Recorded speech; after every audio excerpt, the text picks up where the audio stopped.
Welcome to Technovation. I'm Peter High. As you reflect upon your career, are there any sort of secrets to your success? A lot of people are hiring coaches today. That's a good thing. So, having somebody that can kind of see you and give you really candid advice. So I think having that support team keeps you grounded.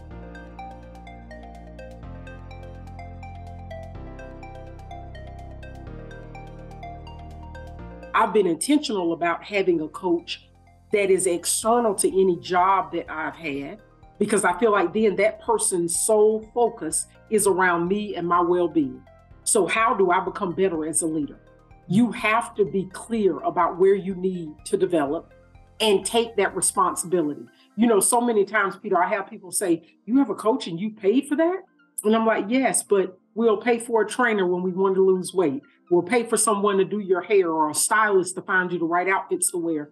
We have to make sure that things that are truly important, and if you're serious about your career development or development as a leader, you have to embrace that and be ready to do it. Well, I would say primarily having a set of mentors that help and make you realize that you have to set up impossible goals for yourself. One of the things that one of my early mentors taught me is keep your yes speech ready, because you're going to learn a lot from those assignments because they're going to put you on the difficult ones.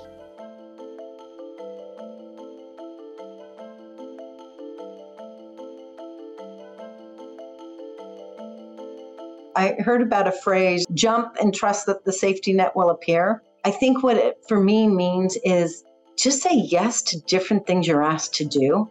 I mean, some of them aren't the best, maybe not what you would have even wanted for yourself, but by just leaning in when opportunities present, all of a sudden I look back and I think, ooh, that job that they asked me to do that I really didn't want to do is probably one of the, pivotal ones that got me where I am today. I think it's always remain curious, always learn, always give yourselves the opportunity to grow from an experience. And I don't know, sometimes not necessarily think about planning out your career, but just taking the opportunities as they come, because they take you in a direction that you may not have expected.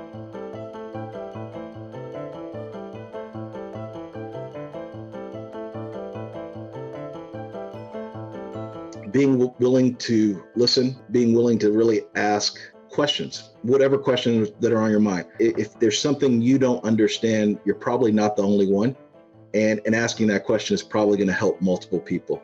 It's very important to be able to listen and to learn from what you've heard, and to not just come with your own preconceived notions about what's right and wrong, but to actually be able to listen to other points of view and to adapt.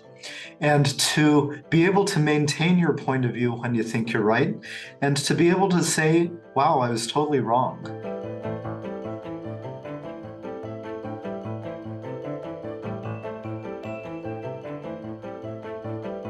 The 3 L's that I always talk about, right? The first L is learning.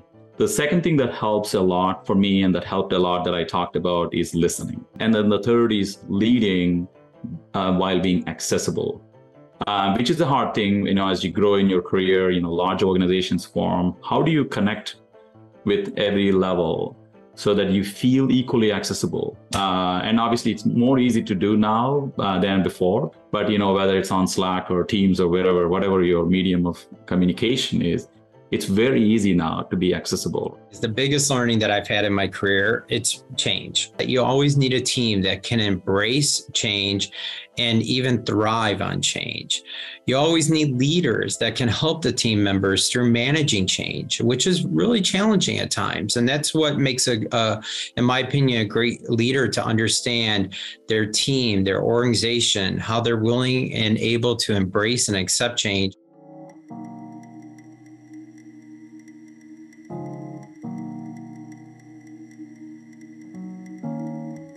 Well, number one, start with talent and realize that every day you need to invest in talent development in your organization.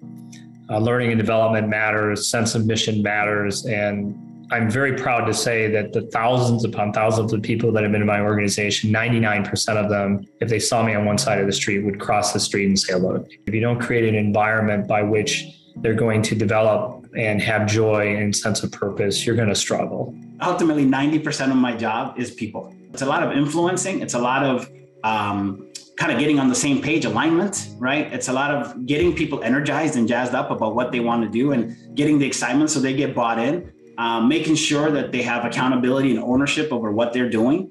And really, it's unleashing that power in the people that then can go do the work.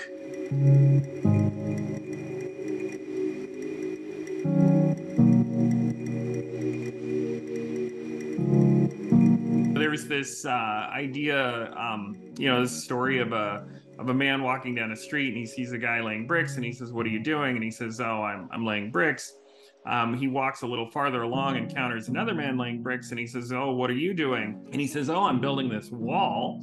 And then he walks a little further on and sees a third bricklayer, and he says, "What are you doing?" And he says, "Well, I'm helping build this cathedral." Each of them was doing the job, but had a very different perspective and a very different level of passion associated with what they were doing. And so the other thing that I think has made me successful is to figure out what elements of your job are not just a job. Figure out what it is that makes you excited about it, what will generate commitment from you.